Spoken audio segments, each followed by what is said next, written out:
ជំរាបសួរលោកគ្រូអ្នកគ្រូទាំងអស់គ្នាថ្ងៃនេះលោកគ្រូសំអូនមានវីដេអូមួយទៀតតាក់ទងជាមួយនឹងមេដ្ឋានរង្វាស់កម្រិតអញ្ចឹងលោកគ្រូដឹងហើយថានៅក្នុងការសិក្សាស្រាវជ្រាវយើងមានចំណុចមួយដែលគេនិយាយថា measurement scale អញ្ចឹង measurement scale ហ្នឹងគឺសំដៅទៅលើមេដ្ឋានរង្វាស់អញ្ចឹងមេដ្ឋានរង្វាស់ត្រូវបានគេប្រើប្រាស់ដល់ពេលដែលយើងបង្កើតបញ្ជីសំណួរបាទមានថាដល់ពេលយើងបង្កើតបញ្ជីសំណួរជាពិសេសនៅក្នុងការស្រាវជ្រាវបរិមាណវិស័យអញ្ចឹងដល់ពេលលោកគ្រូបង្កើតបញ្ជីសំណួរហ្នឹងលោកគ្រូនឹងប្រើ measurement scale ហ្នឹងមានថាប្រើមាត្រដ្ឋានរង្វាស់ហើយមាត្រដ្ឋានរង្វាស់ត្រូវបានចែកចេញជា4អញ្ចឹងវីដេអូលោកគ្រូសមូនមុនបានបង្ហាញហើយអាទី1គឺមាន polynomial scale គេហៅថាជាមាត្រដ្ឋានរង្វាស់ប្រភេទហើយបន្ទាប់មកយើងមាន ordinal scale ជាមាត្រដ្ឋានរង្វាស់លំដាប់ហើយបន្ទាប់មកទៀតយើងមាន interval scale យើងហៅថាជាមាត្រដ្ឋានរង្វាស់កម្រិតអញ្ចឹងនៅក្នុងវីដេអូនេះលោកគ្រូនឹងបង្ហាញចំណុចទី4តាក់ទងជាមួយនឹងមាត្រដ្ឋានរង្វាស់កម្រិតដែលយើងហៅថា ratio scale អញ្ចឹងយើងមើលទាំងអស់គ្នាថានៅពេលដែលយើងនិយាយពី ratio scale តើវាមានធាតុឬក៏មានលក្ខណៈដូចម្ដេចអញ្ចឹងកាលណាគេនិយាយពី ratio scale គេថាទី1លោកគ្រូដឹងហើយថាវាជាប្រភេទបាទអញ្ចឹងវាមានប្រភេទណាបាទទី1ទី2វាមានលក្ខណៈជាលំដាប់ទី3វាមានកម្រិតហើយកម្រិតហ្នឹងស្មើគ្នាទៀតហើយទី4ហ្នឹងកម្រិតហ្នឹងអាចគុណដកបូកចែកបានហើយទី5ហ្នឹងចំណុចនៃកម្រិតអា0ណាចំណុចកម្រិត0ហ្នឹងមានន័យថាអា0ហ្នឹងគឺស្មើ0ហ្មងអញ្ចឹងវាខុសពីមាត្រដ្ឋានរង្វាស់កម្រិតលោកគ្រូណាអញ្ចឹងកាលណាយើងនិយាយពី interval scale អាកន្លែងហ្នឹងអាកន្លែងចំណុចនៃកម្រិត0ហ្នឹងគឺ0មិនមែន0ទេមានថា0ហ្នឹងមិនមែនមានន័យថា0ទេមានន័យផ្សេងប៉ុន្តែនៅក្នុង ratio scale ចំណុចខុសនេះគឺតែកន្លែងហ្នឹងទេអញ្ចឹងនៅពេលដែលគេនិយាយថា ratio scale មាត្រដ្ឋានរង្វាស់កម្រិតនេះនៅពេលគេនិយាយថាអាចចំណុចកម្រិតវាហ្នឹង0ហ្នឹងគឺ0ហ្មងវាមានន័យទេអញ្ចឹងអាពីរនេះខុសគ្នាឡើយលោកគ្រូណាហើយវាជាប្រភេទតន័យបរិមាណវិស័យអញ្ចឹងមានថាជាតន័យដែលយើងអាចគុណដកបូកចែកបានហ្នឹងបាទអញ្ចឹងអានេះគឺជាធាតុសំខាន់របស់មាត្រដ្ឋានរង្វាស់កម្រិតអញ្ចឹងចង់ឲ្យលោកគ្រូអ្នកគ្រូនឹងយល់កាន់តែច្បាស់ហើយយើងមើលឧទាហរណ៍ទាំងអស់គ្នាតើចុះកន្លែងណាទៅហៅថា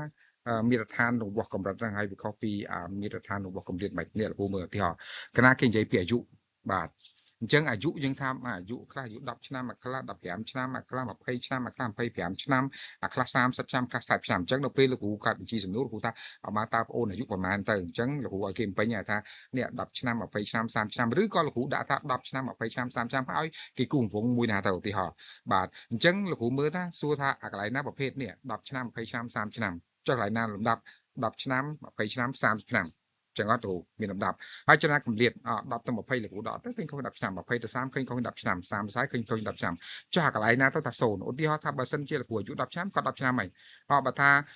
10ឆ្នាំ20ឆ្នាំអញ្ចឹងលោកគ្រូយកថានេះបងអូននេះគាត់បងលោកគ្រូបានបងលោកគ្រូ10ឆ្នាំអញ្ចឹងមានថាបើសិនជាគាត់អាយុ20ឆ្នាំមានថាយក10គុណ2ទៅអញ្ចឹងមានថាគាត់ហ្នឹងគឺបងលោកគ្រូហ្នឹងគឺមកជួបាទមានថាបង10ឆ្នាំគឺមកជួអញ្ចឹងកន្លែងហ្នឹងគឺចង់បញ្ជាក់ជូនលោកគ្រូថានេះអាកន្លែង10ឆ្នាំហ្នឹងអាហ្នឹងគឺ10ទៅ20ទៅដកទៅប្រាប់10ឆ្នាំគុតហើយអញ្ចឹងឥឡូវវាគុតចឹងលោកណាបើ30ឆ្នាំ30ឆ្នាំគុតបើ40ឆ្នាំ40ឆ្នាំគុតហើយនៅពេលលោកគ្រូចង់ដឹងលោកគ្រូថានេះគាត់បងខ្ញុំ2ជួរគាត់បងខ្ញុំ1ជួរគាត់បងខ្ញុំ3ជួរព្រោះពេលលោកគ្រូគុណដកចែកទៅលោកគ្រូនឹងឃើញអាលេខហ្នឹងវាកម្រិតហ្នឹងលោកគ្រូអាចនឹងឃើញហើយអាកម្រិតហ្នឹងវាបញ្ជាក់ថាត្រង់ហ្នឹងគឺ0គ្រូអញ្ចឹងមានថា0គឺ0ហ្មងបើថាបង10ឆ្នាំបងឆ្នាំបង20ឆ្នាំបង20ឆ្នាំមិនមែនដូចទេមាត្រដ្ឋានរង្វាស់កម្រិតលោកគ្រូអញ្ចឹងមាត្រដ្ឋានរង្វាស់កម្រិតហ្នឹងមានថាអា0ហ្នឹងមិនមែនមានន័យ0ទេប៉ុន្តែនៅក្នុងមាត្រដ្ឋានរង្វាស់កម្រិតហ្នឹងអា0ហ្នឹងគឺមានន័យថា0ហ្មងអញ្ចឹងវាអត់មានន័យអីផ្សេងដូចមាត្រដ្ឋានរង្វាស់កម្រិតទេទី1ទី2បើនិយាយកម្ពស់ដូចគ្នាលោកគ្រូអត់ខុសគ្នាទេមកតាំងកម្ពស់1ម៉ែត្រ2ម៉ែត្រ3ម៉ែត្រ4ម៉ែត្រទៅអញ្ចឹងអានេះគាត់ខ្ពស់ជាងខ្ញុំ2ដងគាត់ខ្ពស់ខ្ញុំ3ដងទៅអញ្ចឹងកម្ពស់1ម៉ែត្រកម្ពស់1ម៉ែត្រកម្ពស់2ម៉ែត្រអញ្ចឹងកាលណាគេនិយាយកម្ពស់ហ្នឹងគឺមានតាំងប្រភេទអញ្ចឹងអត់គ្រូ1ម៉ែត្រ2ម៉ែត្រ3ម៉ែត្រមានតាំងពីគេលំដាប់ពីមានតាំងគេ1ម៉ែត្រ2ម៉ែត្រដកទៅឃើញខុសគ្នា1ម៉ែត្រ1ម៉ែត្រ3ម៉ែត្រដកឃើញទៅវាខុសគ្នា3ម៉ែត្រអញ្ចឹងគ្រូថានេះបងនេះគាត់ខ្ពស់ជាងខ្ញុំ2ដងបងនេះគាត់ខ្ពស់ខ្ញុំ1ដងអញ្ចឹងទៀតហ៎អញ្ចឹងអាកន្លែងហ្នឹងកាលណា1ម៉ែត្រគឺ1ម៉ែត្រ2ម៉ែត្រ2ម៉ែត្រគ្រូដកទៅគឺ0ហ្មងដូចគ្នានឹងទម្ងន់ដូចគ្នាគ្រូណាទម្ងន់20គីឡូ30គីឡូ40គីឡូ50គីឡូដូចគ្នាសួរថាមានប្រភេទអត់មានកម្រិតអត់មានលំដាប់អត់មានហើយនៅពេលលោកគ្រូបូកដាក់គុណចែកនៅពេល0គឺ0ហ្មងថាបើអត់ទម្ងន់គឺអត់ទម្ងន់ហ្មងមិនមែនអត់ទម្ងន់នឹងមានន័យថាមានទម្ងន់ទេណាដោយពពួក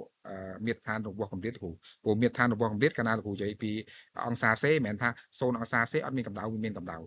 កាលណាលោកគ្រូនិយាយពីប្រតិទិនឆ្នាំមិនមែនថាពេលដែលដកទៅឃើញសូនហ្នឹងឆ្នាំអត់មានឆ្នាំទេអញ្ចឹងវាមានអញ្ចឹងលោកគ្រូណាបាទអាហ្នឹងកាលណាយើងនិយាយពីអធិកម្រិតតែអធិកម្រិតនេះអត់ទេសូនហ្នឹងគឺសូនហ្មងបាទអញ្ចឹងឧទាហរណ៍មួយទៀតប្រាក់ចំណូលឧទាហរណ៍សិស្សក្នុងថ្នាក់រៀន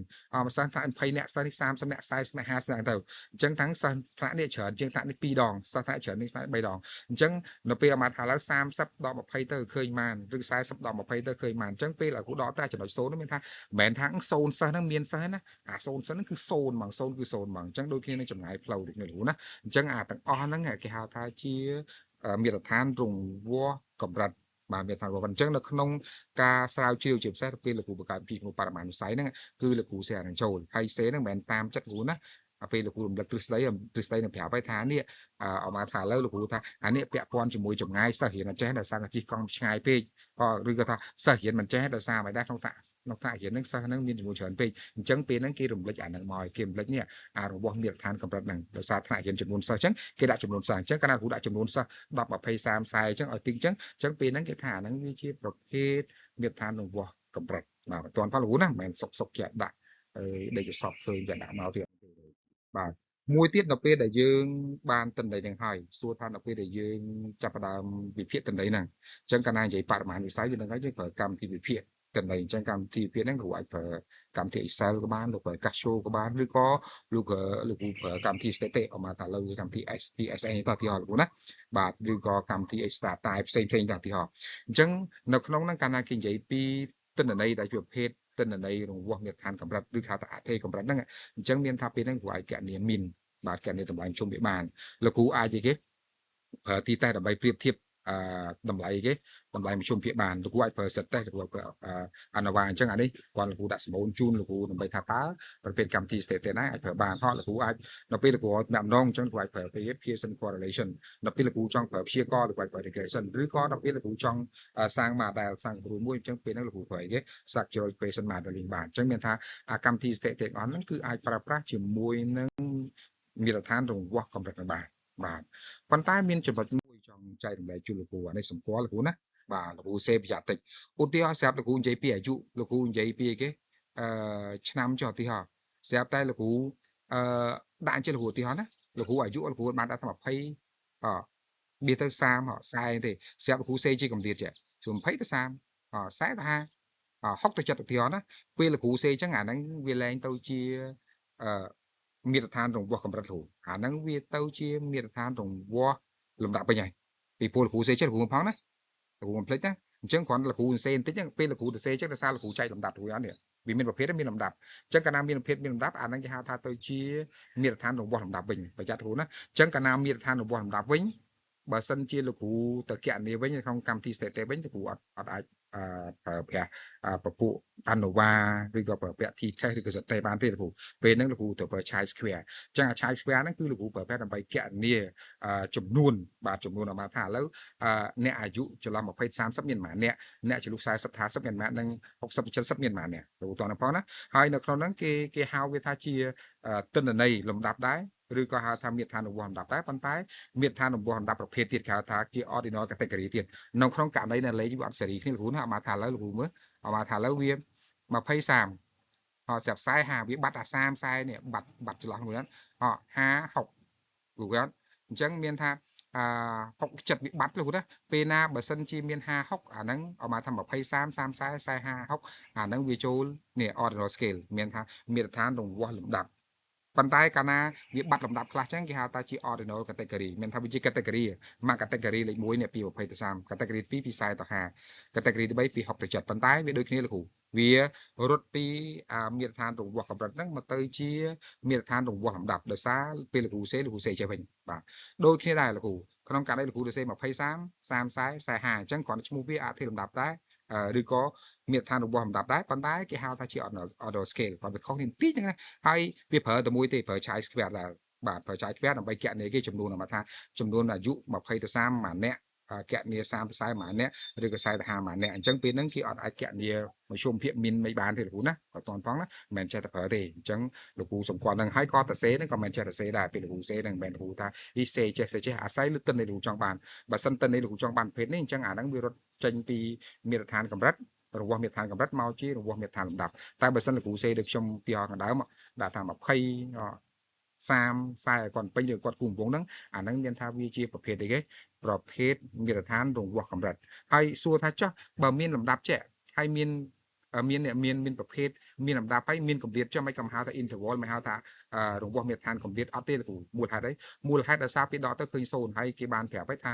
0នៅក្នុង interval ហ្នឹងគឺ0វាមានន័យប៉ុន្តែអានេះ0អត់ន័យអញ្ចឹងហើយបានគេអត់អាចហៅឈ្មោះថាជាអធិ